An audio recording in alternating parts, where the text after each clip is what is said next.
In this session, we will be learning our new chapter number 8, Cell, Structure and Functions. And we have already learned that things around us are either living or non-living. If I ask, what can you see around you?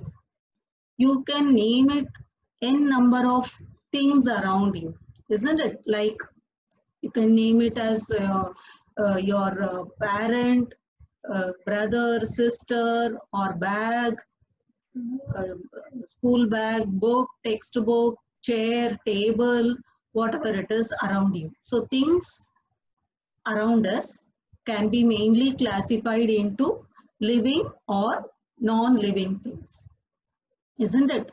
And further, if you recollect that all living organisms, living things, or we can call that as organisms, living organisms, they carry out certain basic functions. All living organisms carry out certain basic functions. If I ask you, can you list some of those functions? You may name it as basic functions like respiration, digestion, circulation, excretion, reproduction, etc. So these are all basic functions carried out by all living organisms. So different sets of organs perform various functions what we have listed just now, like digestion. If digestion function is carried out by different groups of organs like mouth, esophagus, stomach, small intestine, large intestine, etc. Isn't it? So set means group. All group of organs together they perform a specific function called digestion. So we call this as digestive organs. So in this chapter, we will learn about all the basic, that is structural unit of organ, what we call that as cell. So what is cell? Cell is a structural and functional basic unit of all organisms. What we call that as cell. So cell may be compared to bricks. How bricks are assembled to make a big building. The same way cells are assembled to make the body of organisms. Okay, children? So in this lesson, we are going to study about what is cell and number, how cell number, size and structure.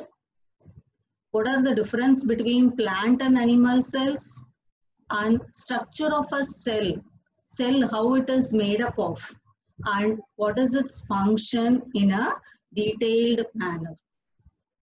So if you see here, the brick wall, if you see how bricks are assembled together to make a wall, the same way in an organism, the cells are assembled together to make a organ, then to make a cell to group together to form tissue, tissue group together to form organ, organs group together to form organ system. That together we call that as organism. See in the picture you can see, we can compare the assembling of brick to how it form a wall. The same way you can see that onion peel, that is skin of onion. If you go through in the instrument called microscope, we can see that they are assembled together to form a continuous layer. So it forms a skin of an onion.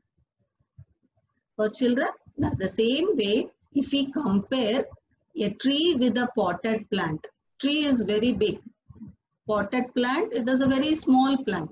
But if you compare, we have some similarities, all the functions, whatever carried out, whether it is a big tree or a small plant, are similar. If you compare green leaves of tree as well as potted plant, they make food. Roots help in absorption of water from the soil and it transport throughout the plant. And flowers, which is a reproductive organ in both tree as well as potted plant. And stem, they have leaves, flowers, etc. Isn't it? Fruits, seeds, which include seeds, etc. So if you compare whether the organism is big or small, all the basic functions in those organisms are similar. The same way, if we compare man with an animal, both man and animal, we can't do photosynthesis. We cannot prepare our own food, isn't it? And here also we can see similarities between man and animal. Here they both, man and animal, they give birth to young ones. We have 4 limbs. We have proper organ. Then organs group together to form organ system. And we have all the basic functions like respiration, digestion, excretion, reproduction, all the organ system. They perform specific function. We can see similar functions in both human being as well as in other animal. So what we understood is whether plants or animals, all plants and animals, whether they are small or large, all are made up of some units, some groups, what we call that as cells. So cells are basic building blocks of all living things. It is a structural and functional unit of all living organisms. So cells are the basic building blocks of all living organisms. It is a structural and functional unit.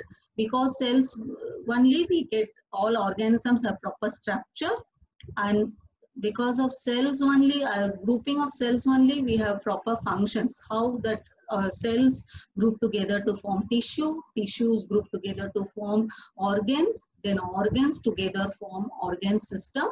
Each and every organ system like digestive system, excretory system, respiratory system, excretory system, reproductive system, all this system, they perform a specific function. So we can tell cell is a structural and functional unit of all living organisms. Now let's continue further. Who discovered this? How cell was being discovered? Cell, as it is we cannot see with the naked eye, isn't it? So how cell can be visible? We can observe cell through a instrument, what we call that as microscope. Now let us learn about who discovered microscope. And if you see here, Robert Hooke, the scientist Robert Hooke, he discovered cell in thin slice of cork.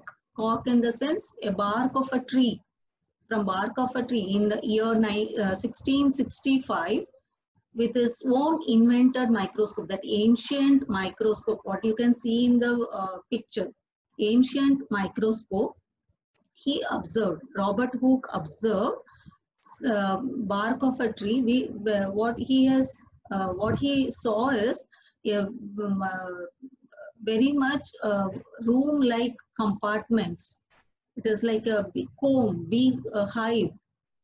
So he observed through his invented, that is ancient microscope. Through he observed bark of a tree, what we call that as cork, in the year 1665. So Robert Hooke discovered cell, and he observed slices of cork under a simple magnifying device, that is ancient microscope. And what is cork? Cork is a bark of a tree. And what he did, he took a thin slices of cork and observed them under a microscope. What he noticed boxes, partitioned boxes or compartments in the cork slice. So these boxes, they appeared like a honeycomb. He also noticed that one box was separated from the other by a wall or partition. So he gave the name as cell for each box. So what Robert Hooke observed as boxes, now what we call that as cells in the cork, where they were dead cells, that is compartment, boxes, which each and every boxes got separated by a wall or partition. So cells of living organism could be discovered only after the discovery of improved microscope, because Robert Hooke, he observed only a dead cells. What he observed through that bark of a tree cork was a dead cell. So cells of living organism could be observed only after the discovery of improved microscope. And after about 150 years after Robert Hooke's observation, today we know a little about cell structure and its function because of improved microscope having high magnification. So how now the structure of cell and function can be studied by a highly improved, high magnified microscope. Now a hen's egg, what we see that hen's egg can be seen easily. Is it a cell or a group of cell? Because we know that cell cannot be seen with the naked eye, isn't it? But a hen's egg can be seen easily. The egg of a hen represents a single cell, and it is big enough to be seen by the unaided eye. With our naked eye, we can see. So what we see, the hen's egg is nothing but a single cell. Is big enough to seen by the unaided eye. And so now organisms, if you see, they show variety in cell number, shape and size. Now how do scientists observe and study the living cells? So scientists, as we know that organisms, each and every organism, some organisms are very small, some organisms are very big. They differ even in their shape, size, etc. So how do scientists observe and study the living cells? They use microscope. Microscope is an instrument which magnify the objects, and all the cells we have to clearly see those cells. So scientists used stains, nothing but called dyes, which add color to the particular part of the cell, so that they can study the cell in a detailed manner. So if you see, there are millions of living organisms. They are of different shapes and sizes. Their organs are also vary in shape, size and number, isn't it? So now let us study about number of cells. First we go one by one. First let us study about number of cells. Then we study about different structure of cell, then different size of cells and etc. First let us study about number of cells. And if you think about number of cells, the number of cells, if you compare in a tall tree and a huge animals like elephant, the number may be into billions and trillions of cells, that much huge number. Even human body has trillions of cells which vary in shapes and sizes. And what is billion? Billion is 1,000 million. 1,000 million is 1 billion. 1,000 billion is 1 trillion. So just imagine how much number of cells a human body has. A human body has trillions of cells. That is 1,000 billion cells they have. And each and every cell, their cells are vary in shape and sizes. And particular size and shape of cells group together and form tissue together to form organs, and organs together form organ system, and accordingly they perform variety of functions. So organisms that is made up of more than one cell, what we call that as multicellular organisms. Many. Cellular means cell. What do you mean by multicellular organisms? Organisms whose body is made up of more than one cell are called multicellular organisms. The number of cells being less in smaller organism means it does not affect any way in the functioning of the organisms. That means in a very small organisms, the number of cells may be lesser if you compare with the huge organisms like elephant. But a smaller organism like a cat and a huge organisms like elephant, in both the function, whatever it will be carried on in their body will be similar. And if you see that whatever it is, a huge organism which whose body, our body is made up of billions of cells, and the beginning of life is by a single cell, which is nothing but what we call that as fertilized egg. So a huge living organism or living organisms life is begun by a single cell, what we call that as fertilized egg.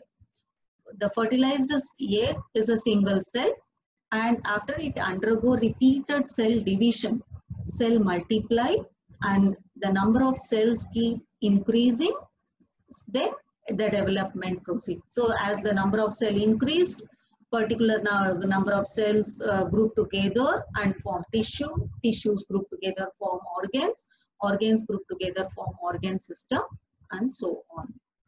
So this way organisms develop. A single cell, so now we have learned the organisms whose body is made up of more than one cell are called multicellular organisms. In the same way, the organisms whose body is made up of a single cell are called as that is unicellular organisms. So single celled organisms are called as unicellular organisms. Even though their body is made up of single cell, unicellular organism, they perform all the necessary function as that of multicellular organisms. So single cellular organism, example like amoeba, paramecium, euglena, etc. They capture and digest food, they respire, they excrete, they grow, they reproduce, all the function, whatever it is carried in multicellular organism, the same functions are also performed by a single celled organisms. Even though a single celled organism's body is made up of single cell, all the basic functions are carried out by a single cell. But in multicellular organisms, all the basic functions are carried out by a group of specialized cells forming different tissues. Tissues in turn form organs. So here you can see, can you identify? Here this is amoeba and this is paramecium. Both are single celled organism. If my example of multicellular organisms, you can tell whatever what organisms we can see with our naked eye. All are multicellular organisms like ant, bee, human being, cat, dog. They are all multicellular organisms. So children, in this session, we have learnt about all organisms are made up of smaller parts called organs. Organs, they are made of still smaller parts. The smallest living part of an organism, what we call that as cell.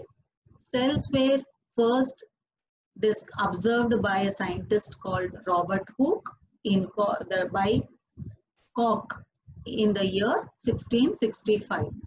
Cells, they exhibit variety of shapes and sizes. Even number of cells also varies from organisms to organism.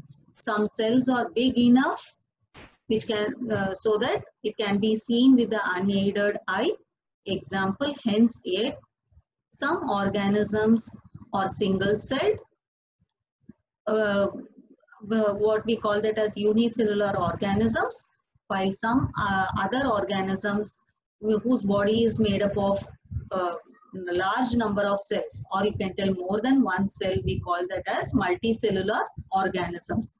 A single cellular, the single cell of unicellular organism, they perform all the basic functions performed by variety of cells in multicellular organisms, which means multicellular organisms, they perform a variety of functions like digestion, respiration, excretion, reproduction, etc. The same, all these functions will also carried by a single cell organism. Even though their body is made up of single cell, all these basic functions will be carried out by a single cell itself.